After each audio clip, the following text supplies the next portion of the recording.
برسر اقتدار آنے والی ہے، اس لیے رد انقلاب کے ولن کھلاڑی خان اور اس کے ساتھیوں کو معافی نہیں دے گی۔ ان کے خیال میں کھلاڑی خان کا جرم اس قدر ناقابل معافی ہے کہ فی الحال مٹی پاؤ کی بات کرنا ہی فضول ہے۔ سہیل بڑائی صاحب لکھتے ہیں کہ یادش بخیر جمہوریت اور نوابزادہ نصر اللہ خان کو بہاولپور جیل میں شیخ رشید احمد نے اپنی رہائی کی کوشش کا پیغام بھجوایا۔ گورنر چودھری الطاف، صدر فاروق الغاری اور محترمہ بے نظیر بھٹو اس حوالے سے کوئی بات بھی سننے پر آمادہ نہ تھے۔ بقول نوابزادہ نصر اللہ صاحب، ایک روز انہوں نے صدر الغاری سے پوچھا کہ کیا آپ مسلح بغاوت کر کے اور مخالف فریق کو ہتھیاروں سے شکست دے کر برسر اقتدار آئے ہیں یا آپ جمہوری راستے سے منتخب ہو کر آئے ہیں؟ اگر تو آپ کا جتھا جیتا ہے تو آپ کا جیسا جی چاہے شیخ رشید سے ویسا سلوک کریں، لیکن اگر آپ جمہوریت کے ذریعے اقتدار میں آئے ہیں تو پھر آئین اور انصاف سے کام لے کر شیخ رشید کو رہا کرنا ہوگا، چاہے اس کے قصور جو بھی ہوں۔ یہی دلیل آج بھی ہے کہ کھلاڑی خان نے نونیوں کو جیل میں بند رکھا، زیادتیاں کی ہیں، لیکن کیا اس رد عمل میں وہی کچھ کرنا جائز ہے؟ ایسا کرنا جمہوریت نہیں، انتقام کا تسلسل ہوگا۔ مانا کہ کھلاڑیوں نے 9 مئی کو پہاڑی غلطی کی۔ یہ قصوروار صحافی یعنی سہیل بڑائی صاحب کہتے ہیں کہ میں تو ساتھی صحافیوں کے ساتھ بار بار جا کر کھلاڑی خان کو، عمران خان کو کہتا رہا کہ سیاستدانوں کے ساتھ مذاکرات کرو، مگر اس نے یہ بات نہ مانی۔ 9 مئی کا سانحہ ہوا، یہ بہت بڑی غلطی تھی، مگر کیا اس کے بدلے میں ساری پی ٹی آئی کو مار دیا جائے؟ کیا یوتھ اور مڈل کلاس کے جذبات پر مشتمل اس پارٹی کو دفن کر دیا جائے؟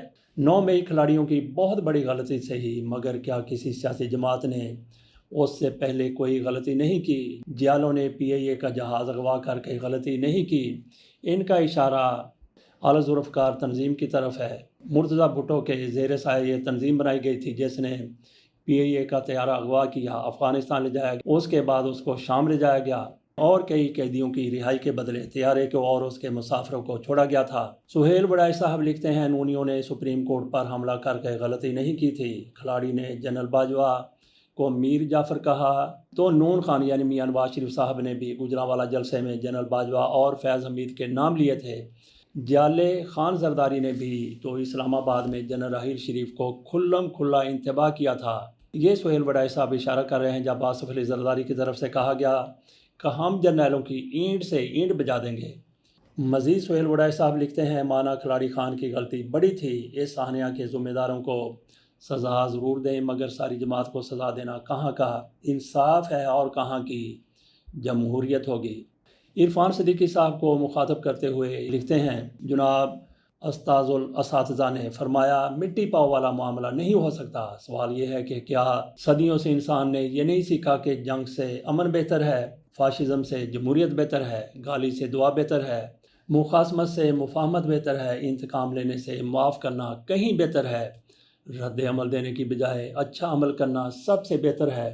جناب والا، مٹی نہیں ڈالنی تو پھر مٹی اڑائیے، کچھ مخالف کے سر میں پڑے گی اور کچھ آپ کے سر میں بھی تو آئے گی، لڑو گے تو لازماً مرو گے، آج آپ مارو گے کل پھر آپ کی باری ہوگی، کیا تاریخ کا یہ سبق بھول گئے ہیں؟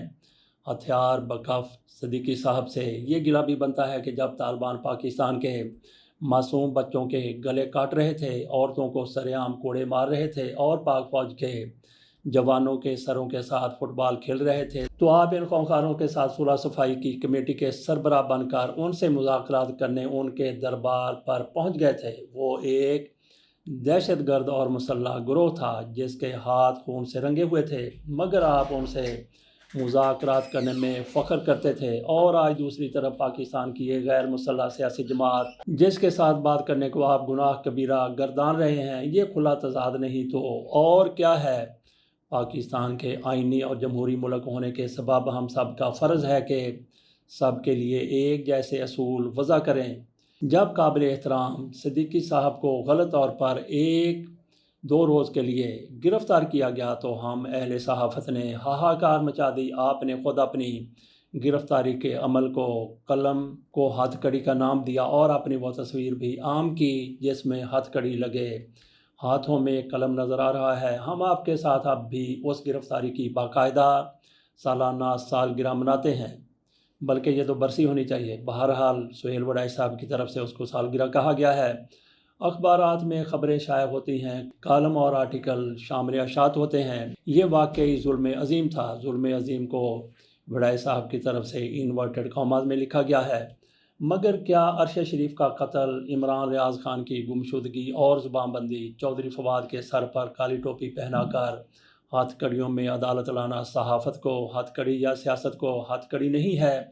یہ قصوروار صحافی آپ کے ساتھ ہونے والے سلوک کو بھی ناروا سمجھتا تھا اور جو کچھ آج ہو رہا ہے اسے بھی ناروا سمجھتا ہے۔ نواز شریف کے خلاف ججوں نے تعصب اور بغض و عناد کی بنا پر فیصلہ سنایا تو میں نے ان میلارڈز کا نام لے کر ان کے فیصلوں کو مسترد کیا۔ آج بھی اگر بغض و عناد اور نفرت و تعصب کی بنیاد پر فیصلے آئیں گے تو سب کو انہیں مسترد کرنا چاہیے۔ یہ نہیں ہو سکتا کہ نونی جیل میں جائیں تو وہ ہیرو اور اگر انصافی جیل بھیجے جائیں تو وہ زیرو۔ ترازو کے دونوں پلڑے برابر ہونے چاہیے۔ یہ کہنا کہ میرا کتا ٹامی اور تمہارا کتا یہ نا انصاف ہوگا، نا جمہوریت۔ اور یاد رکھیں کہ اگر لڑنے سے نہ رکے، نہ ٹلے، باز نہ آئے تو پھر آپ کا مقدر بھی مرنا ہوگا۔ انصافیوں کو تو نہ مار سکو گے، قانونیوں کی باری بھی ضرور آئے گی۔ یہی قدرت کا اٹل فیصلہ ہے۔